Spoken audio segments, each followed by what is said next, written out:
The strange and sad ending of Dorothy Dandridge. Sadly, she was only 42.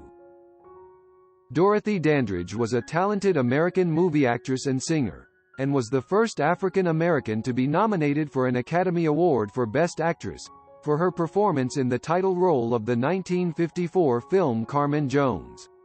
At the peak of her career in the mid-1950s, she was hailed as one of the world's most beautiful women, and her picture graced the cover of Life magazine.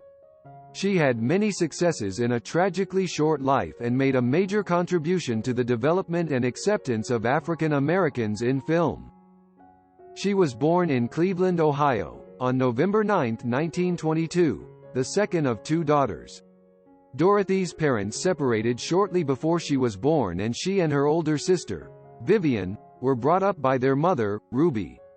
With no father, the family were poor, and Ruby worked as a house cleaner, supplementing her income with some singing and poetry readings for local theater groups and churches. Both daughters showed from an early age a natural aptitude for singing and dancing. When Ruby began a lesbian relationship with an actress called Geneva Williams, they realized the talent of the girls could be a money spinner. Geneva moved in with the family and began teaching the sisters singing, dancing and piano. They proved to be apt pupils. As Dorothy and Vivian grew more accomplished, Ruby and Geneva decided to call their act the Wonder Children. In 1927 they all moved to Nashville, and the girls were signed with the National Baptist Convention to tour churches throughout the southern USA. The girls performed a series of sketches which included dancing, singing, acrobatics and poetry readings. Geneva accompanied them on the piano and Ruby handled the business side. The Great Depression of 1930 marked the end of 3 highly profitable years on the road. Ruby moved with Geneva and the girls to Hollywood to be at the heart of the booming movie business, where talkies were just coming in. Both Dorothy and Vivian had disliked the constant touring and the long hours of rehearsing which the punctilious Geneva demanded. Instead of haphazard private tuition, their education improved when they were enrolled in Hooper Street School for morning classes. In the afternoons they continued with their dancing classes. At their dancing school they teamed up with a talented singer called Etta Jones.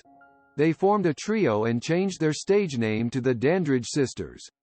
Their first success was to win an amateur talent competition on LA radio station KNX.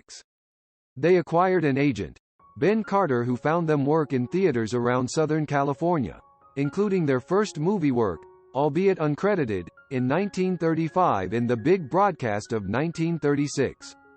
Dorothy also made her first solo screen appearance in the same year with a bit part in an Our Gang comedy, Teacher's Beau. She also had a small, uncredited role in the classic 1937 Marx Brothers film A Day at the Races, followed in 1939 by the appearance of all 3 of the Dandridge sisters with Louis Armstrong in Going Places. They became increasingly well known as club and theater singers, and in 1936 Carter found them regular work at the prestigious Cotton Club of New York.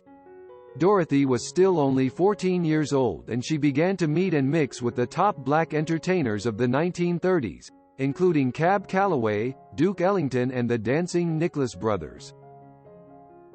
The Dandridge sisters became very popular at the Cotton Club, and their success led to tours in London and Hawaii. After almost 2 years of touring, the girls returned to Hollywood in 1940, but soon split up, mainly due to Dorothy's ambition to go solo. She detested the touring life and felt she could find greater success on stage or screen as a dramatic actress. Dorothy's first movie after beginning her solo career was Four Shall Die in 1940, followed by Lady from Louisiana and Bahama Passage the following year, Drums of the Congo in 1942 and Hit Parade of 1943 in 1943. The movies showed her in small, racially stereotypical roles but highlighted her obvious talents as an actress. In 1942, Dorothy married Harold Nicholas, the younger of the Nicholas brothers. She had been 16 when she first met Harold at the Cotton Club, and Harold was just 1 year older. The young couple fell in love and began a 4-year romance, often apart, as their careers took them across America and Europe. They married in September, 1942, and their daughter, Lynn, short for Harolyn, was born 1 year later. The marriage was not a success. Nicholas spent much of his married life on the golf course or in the arms of other women, and did not help Dorothy with their child. The little girl had suffered brain damage at birth and was mentally retarded. She would need specialist care for the rest of her life. Dorothy suffered severe depression because of Lynn's condition. She decided on a positive response to her problems and began taking singing, acting, and dance lessons to regain her self-confidence. She and Nicholas officially divorced in 1949. Dorothy's movie career continued with romantic musicals such as Atlantic City in 1944 and Pillow to Post in 1945, which brought her to a wider audience. Around this time she began a professional and personal relationship with the African-American jazz musician Phil Moore. Guided by Moore, she developed her own unique singing style, both erotic and elegant, and she swiftly became a favorite in the prestige hotels and night spots all around America. She was the first African-American to perform in the Empire Room of New York's Waldorf Astoria Hotel in 1951, and in the same year, she also broke all attendance records at the Macambo in Hollywood. Despite her success, Dorothy detested the touring life. She constantly fought her own insecurities about her appearance and ability, and the specter of racism was always present. Even when she was appearing in the top hotels, she was not allowed to stay in them as a guest. Dorothy was anxious to leave the nightclub circuit and resume her acting career.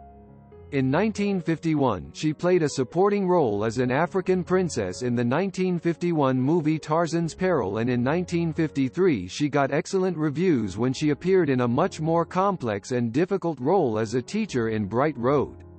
The caring young teacher was completely different from the usual erotic persona demanded of her, and although the movie failed at the box office, it showed clearly that she had talent as an actress. Dorothy's appearance in the all-black production of Carmen Jones proved to be her springboard to true national fame.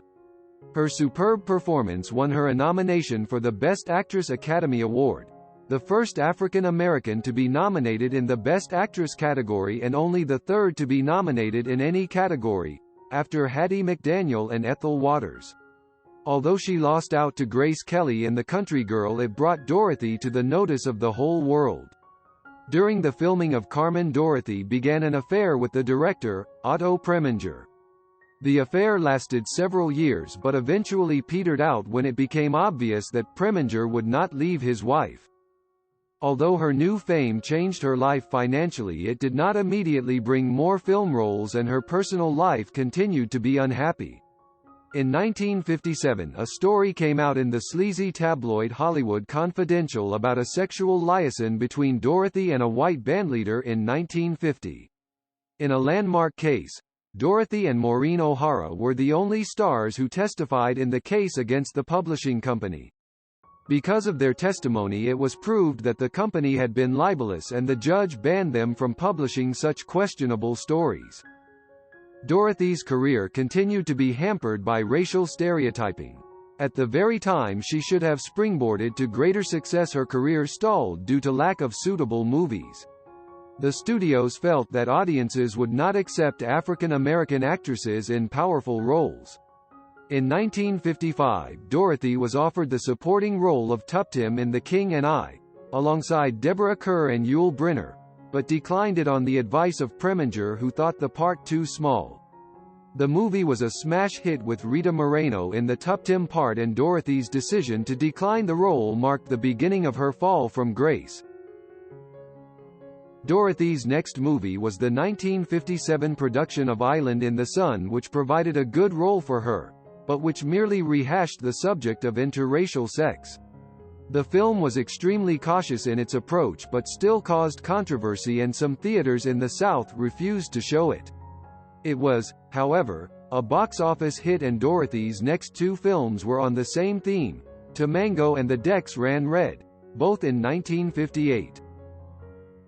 Porgy and Bess was a big-budget Sam Goldwyn production with an all-black cast, directed by Otto Preminger and starring Dorothy as Bess and Sidney Poitier as Porgy.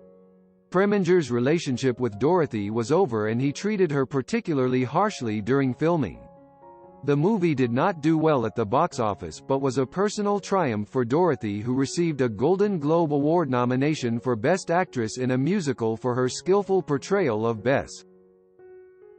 Dorothy's next movie was Malaga, a low-budget film made in Europe.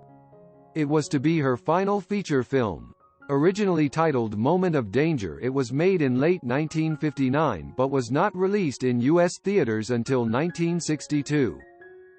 Dorothy's second marriage was to restaurateur Jack Dennison in 1959, and it proved to be a failure from the start. Dorothy had been warned by friends that Dennison was a gold digger, and so it proved. He was also physically abusive to his new wife. To make matters worse, Dorothy began to have serious financial problems. In the early 60s, her income from films and nightclub appearances declined and she lost much of her savings in an oil investment which turned out to be a scam. She divorced Dennison in 1962 and was left bitter and depressed. In March of 1963, Dorothy had to declare personal bankruptcy and she lost everything she owned, including a beautiful house in the Hollywood Hills. She was left to face a bleak future alone. As the movie offers dwindled to nothing, Dorothy continued to perform on stage and on the club circuit, but she was emotionally spent. She turned to alcohol and pills to help, but they exacted a heavy physical toll. In early 1965, Dorothy went to a health spa in Mexico and worked hard at getting her fitness back. She began a series of singing engagements in Mexico and Japan and returned to Hollywood in early September. Dorothy was found dead in her West Hollywood apartment on September 8, 1965. The cause of death was an overdose of antidepressant medicine. She was aged 42 years. To this day it is not known if her death was accident or suicide. The tragedy of Dorothy Dandridge is that she was born 20 years too early. Had she been born in the early 1940s instead of the early 1920s, many doors would have been open for her, and we would now be discussing one of the greatest performers who ever graced a movie screen. Rest in peace, Dorothy Dandridge. Goodbye, legend.